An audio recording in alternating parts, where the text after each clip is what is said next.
Also at the same memorial service is my colleague Bulelani Philip, and we cross to him right now. Very good morning to you again, Bulelani. Thank you so much for joining us. What do you see? What can you tell us from your vantage point?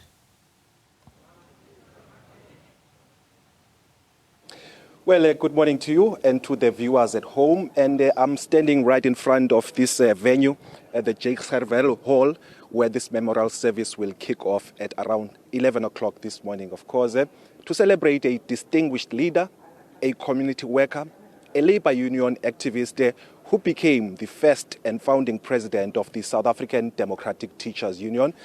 He's been commended for a lot of work that is done in the Labour Federation, as well as bringing progressive labour laws. Of course, people who've worked with him and who've also, been commending the work that is done and his unblemished political history is the Labour Federation, COSATU. I'm now joined by COSATU's national spokesperson, Matthew Parks. Thank you so much for making time to speak to us.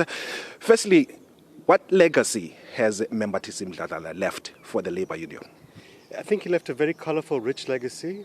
He led a really long, rich life. He died at the age of 72, sadly. But, he grew of political age in 1976 when the African and coloured children were massacred by the police during the party regime. And when he became a teacher shortly thereafter, he helped turn schools into centres of liberation, not just from political pressure, but also in terms of intellectual liberation as well. He gave a real space to a young generation of activists, teachers and so on in Gugulethu and Crossroads, where he was a teacher at a primary school where he later became principal. He played a key role in uniting different trade unions who were divided across the country along racial lines, geographical lines, into SABC, the first national non-racial teachers union. He played a key role in asserting the rights of teachers, but also in saying that teaching is a calling, not just a job, about empowering young people. And he was very passionate as a teacher, very proud of it. He was a real principle at heart. He was a very strict person. Meetings must start on time. In fact, meetings must start early and end early. He didn't want to hear long political speeches, cut to the chase. But he had a very big heart. He was a man of the cloth, a man of the church. He was compassionate. So he was strict on the one hand, but also had a huge heart. He was a very strong intellectual, had a lot of degrees, believed in education as a lifelong journey, but he did not have ego. And even though he was a minister for 10 years, he was a president of SABC for 4 years, he was a very humble person. So he'd be happy to go canvassing in Dunoon, talk to ordinary people about the difficulties, explain what is government doing.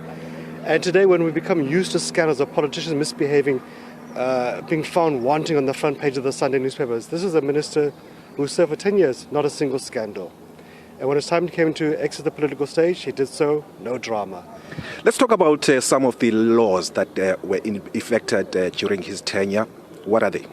Sure, so he was our second Minister of Labour. After Tito Mboweni had done the first run of the race. Sadly, they passed away within a week of each other. So Tito had really kind of crafted the most of the progressive laws between 94 and 98. Unemployment Insurance Fund, compensation for occupational injuries and diseases, employment equity, skills development, labour relations, basic conditions of employment, a whole raft of it. So Comrade Shepherd had to kind of further tweak it, for example, to make sure domestic workers are covered by unemployment insurance benefits and so on.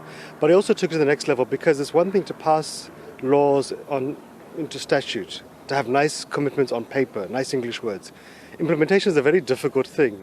And when Shepherd took over as Minister of Labour in 1998, he then had to shift the focus to enforcement. Because we can have all the great laws in the world, but if our workers don't enjoy the rights, it's meaningless.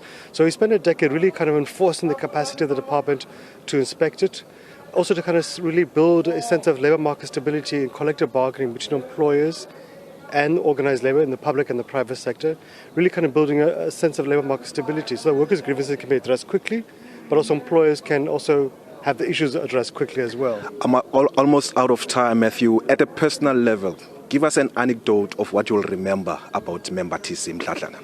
So we served together in the ANC regional exec in Cape Town in the 90s. He was our chairperson in 98. Before I became Minister of Labour, I was a young additional member, full of ideas. And I learned with Membathisi, the meeting won't start at 6 o'clock. It'll start at 5:45. You better arrive quickly. He's not waiting. And when you speak with your little preamble, your little speech, he will look at you with very big eyes and say, "Are you not done, young man?"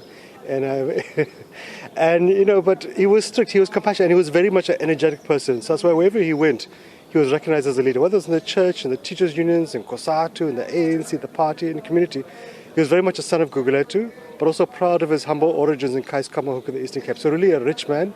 And it shows you, as we rebuild South Africa, we have a deep talent of South Africans to draw upon, and we actually owe it to his legacy, not just to pay tribute, but also to follow his character and his legacy.